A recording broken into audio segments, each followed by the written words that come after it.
আমি হচ্ছে আমার রিমুনারেশন হচ্ছে 100 কোটিতে 25 কোটি আর 200 কোটি হলে 50 কোটি। সেটাই আমার জন্য অনেক বড় একটা পাওয়া, অনেক আনন্দের।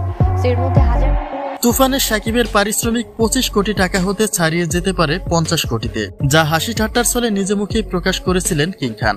কিন্তু তার সে উপার্জনের উত্তরাধিকারী আসলে কে, সেটা নিয়েই একটা আলোচনা তৈরি হয়েছে সিনেপাড়ায়। 25 বছরের ক্যারিয়ারে সাকিব যা অর্জন করেছেন তা তাদের 2-4 পুরুষ কেটে যাবে, অথচ সংসার জীবনে তার খেয়াল রাখার মানুষটাই তো নেই।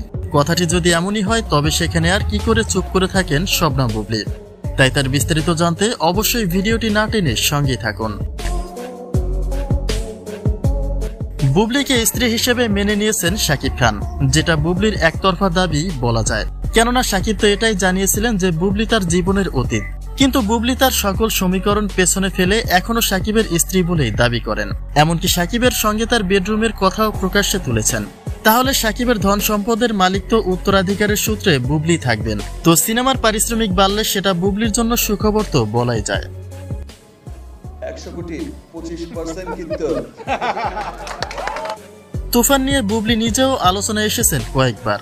যদিও তিনি শাকিবের নায়িকা মিমি চক্রবর্তীর প্রশংসা করেছেন, তবে অনেকে এটাই বিশ্বাস করে যে শাকিবের সঙ্গে কোনো নায়িকাকেই ভালো চোখে দেখেন না বুবলির।